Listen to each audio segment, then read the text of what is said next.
Good afternoon, everyone. My name is John Hurley. I'm an engineer at Metronome. And in this talk, I want to talk about offloading Open vSwitch, and more particularly, offloading the kernel data path of Open vSwitch to a SmartNIC. And in doing this, I want to focus really on two areas. Firstly, Conntrack within this, and secondly, how we can offload Conntrack, and how we can do this kind of in harmony with the upstream kernel. So, as I already mentioned, when I talk about offloading here, I'm talking about the kernel data path of Open vSwitch. So, in turn, when I mention Conntrack here, I'm speaking specifically about NetFilter Contract. So, the contract that exists in the core Linux kernel, not the DPDK variants or anything like that. So, I'm going to start by giving an architecture that we have already implemented that can do this offloading. I'll show some results on that and kind of give an overview of why we want to do this offloading in the first place. But that's kind of not the conclusion to the whole talk. From this, I want to evolve the story and show how we're trying to change this architecture, and we're moving along with other vendors in this area to try and have a kind of open source way of offloading both the Open vSwitch data path and hopefully in turn how Conntrack offload will fit into this. So I'll finish by then giving an example of some kind of off-the-press, cutting-edge work that has been going on in the area of Conntrack offload within the Linux kernel, and try and give some of the possible benefits of doing this. So, first slide here shows a kind of high-level overview of how Open vSwitch in the kernel interacts with NetFilter Contract and how these link together. So a packet can come in off a NIC. It will go to the OVS kernel data path. We will try and do a match here. If we can't do a match, we may have to go to user space, get a match, and then that rule will be written down to the kernel data path. Conntrack comes into this as both a match and an action. So we can't match in Conntrack fields until we have the data, and we can't get the data until we have Conntrack as an action, as it were. So in this case, a packet may come in, it may match in the kernel, it may hit an action to say, go to Conntrack, get some information on the state of this packet. The packet will go to NetFilter Contract. We will do our lookups here, do some other processing, maybe apply NAT, do helper checking, all the stuff that was discussed in the last talk. We'll then apply this state data to the packet as metadata. The packet will recirculate back, come back into the Open vSwitch kernel module where we can do another lookup.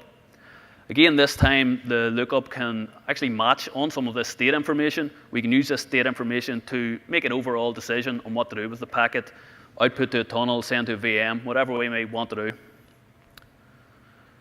So how do we offload this? This is one architecture that we have already implemented, and it kind of adds like a third tier to this hierarchy within OVS and within the kernel of OVS. So a packet now comes in to our SmartNIC. We try to do a match here.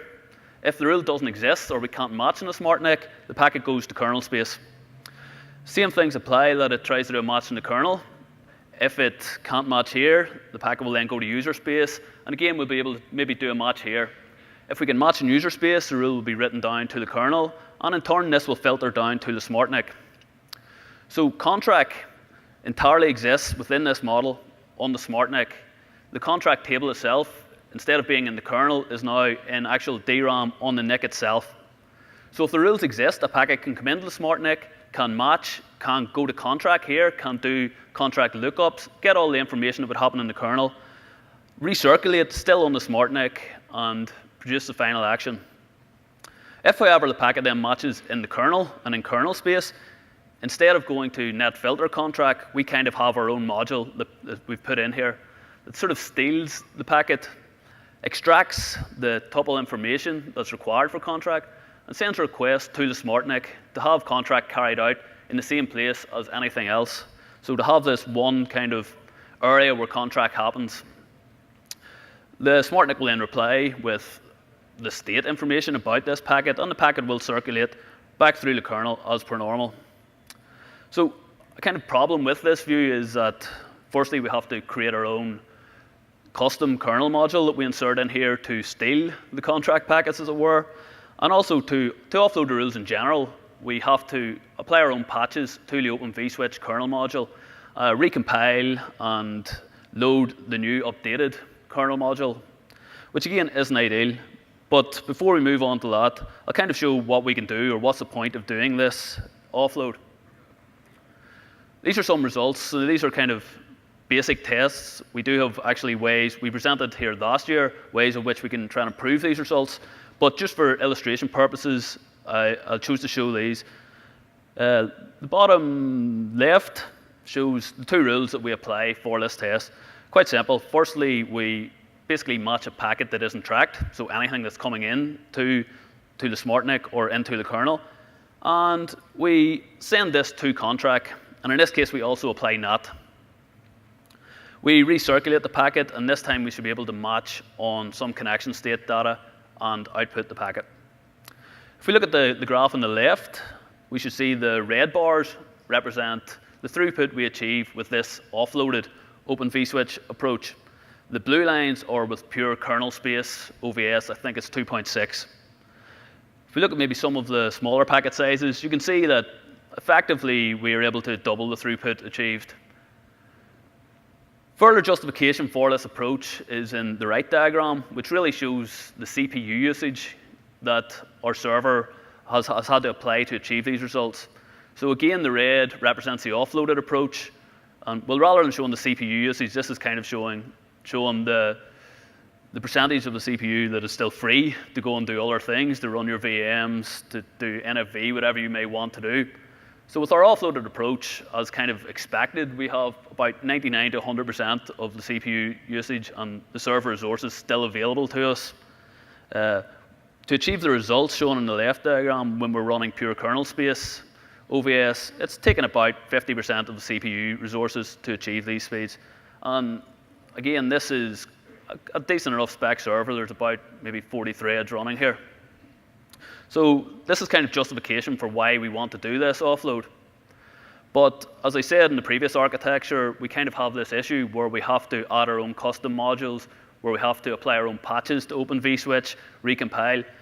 We would like a way really to do this in a kind of open source, almost plug in and play method within the Linux kernel.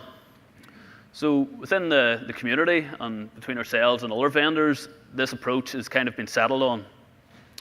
This utilizes TC and TCFloor to try and do the offload for Open vSwitch. So for those who know Linux, may associate TC with packet scheduling and really egressing packets, but TC also allows the ability to apply ingress hooks to ports. And we can use this floor, this filter mechanism for TC to then add filter rules to these incoming ports.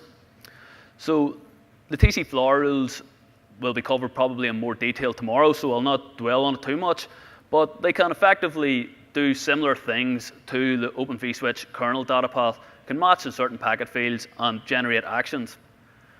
So the idea here is that the OVS user space, as of experimental in 2.8, can now be set to, when it tries to write a kernel data path rule, it will first see if it can write this rule in TCFloor. If it can write it in TCFloor, it does.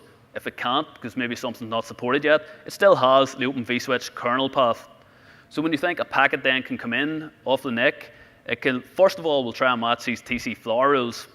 If it can't match there, it still will go to the Open vSwitch kernel, try and match there. If not, then it will go to user space. So why do we want this TCFloor? Why is this of use? Simply because TCFloor already has hooks in the upstream kernel that allow for the offloading of rules. So effectively, we can write our own driver, which we have, which is also in the upstream kernel if anyone wants to go and look at it. It's called NFP, which can register to offload these TCFloor rules. So when we run this setup with OVS TC, as it were, the rules that are written to TCFloor can effectively be written straight to the SmartNIC without any changes to any code in the upstream kernel. So Conntrack, where does it fit into this? At the minute, it doesn't, but hopefully very soon it will. So I think there was a talk at NetDev last week or the week before where people are starting to give ideas about how Conntrack can fit in with TCFloor and where we can go from here.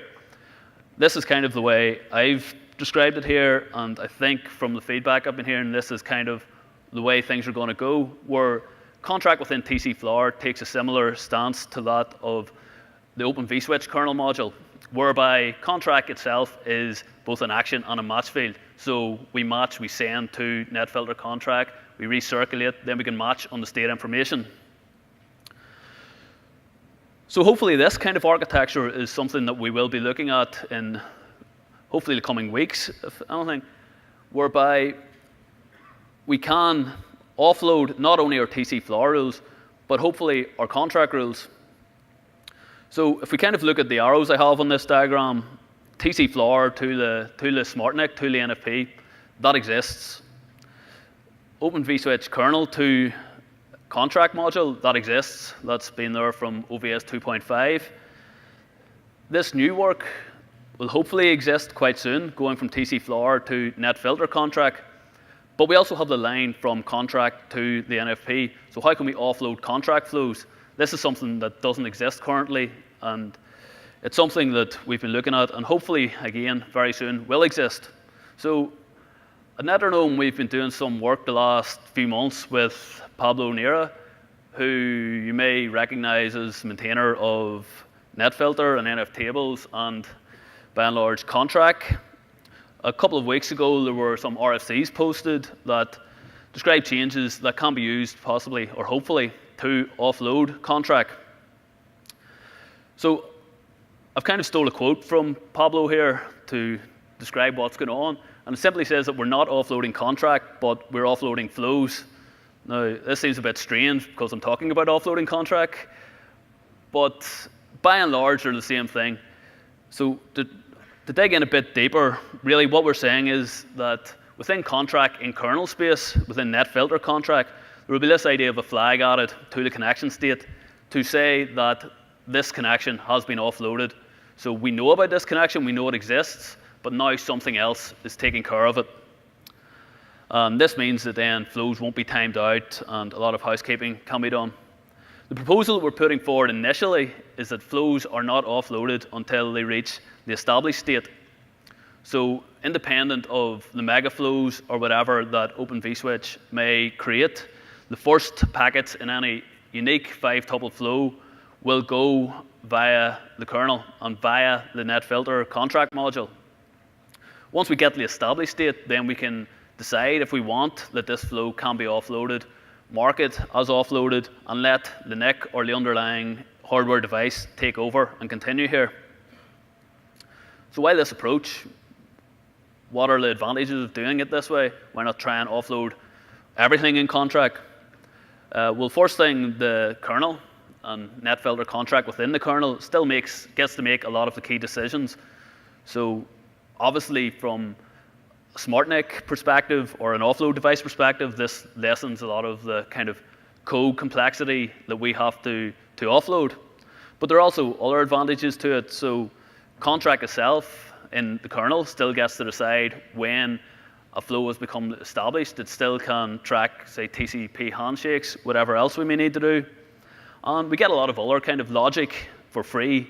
So one good example here is the IP address selection if you're looking through NAT via Conntrack. So it's not as simple as just picking a random IP address from the range. We need to be sure that this tuple hasn't been used before. Maybe flows from the same FTP session are all mapped to the same NAT address. So a lot of that comes for free if the first few packets go via the kernel. I've also said that we're not restricted necessarily by the SmartNIC resources, and maybe put in quotes here because it's not true, but I said we can support unlimited flows. What I really mean by that is that if our hardware offload device has sort of X amount of memory and can store N Conntrack flows, well, that doesn't mean that N is necessarily our limit, because we're still bringing the kernel into this. If we, for example, fill up all our hardware entries, we can still let flows pass through the kernel, still be tracked correctly, and then maybe if flows start timing out on the hardware, we can choose to offload them at a later stage. Another important point with this is that offload is not necessarily transparent here. So it's not happening without the user knowing. This is something when we first broached this idea with the NetFilter community that was something that was very important to them. Basically, that if people wanted to run Conntrack or were running something that specifically used NetFilter Contract, then they specifically wanted NetFilter Contract to be used almost bit for bit as what it does. So we can't just say that we're doing Conntrack here if we're not doing exactly what they expect. But this way, NetFilter Contract within the kernel is still getting to make a lot of these decisions. So there shouldn't be a problem here, certainly a lot of the initialization decisions. And secondly, we're actually saying that this flow has been offloaded. And not only that, the user, be it someone writing TC rules or OVS itself, can specifically decide when a flow, at what point a flow should be offloaded. So there's a lot more visibility here. And finally, compared to our previous architecture that we showed, we have a nice kind of synchronization here between the entries that exist in the kernel contract table and those that exist on the SmartNIC. So everything that is being tracked on the SmartNIC, it will be known about in the kernel. Maybe we can update statistics here and keep things relatively well synchronized. So at least if we're going to run things like Contract D or something else from user space, we will still know about all the flows that we're tracking in this area. So this is kind of new stuff. The RFC, as I say, has gone out a couple of weeks ago. It's not necessarily 100% confirmed. It still is an RFC. If other people have any views on this or think it's a complete no-no or there's another way we should go, we'd be very interested in speaking to you and hearing. But hopefully within the coming weeks and months that this approach will take off and we will have a kind of upstream way that, similar to what we're doing with OVS and TC, that we can incorporate contract offload into this. And yeah, I think that's a good note to finish on. Just as a final slide, I was asked to show this from the OpenNFP guys. For anyone who's interested in the Data Acceleration Developer Day, in a couple of weeks, the information's here, and you can check out their website. So let's thank our speaker.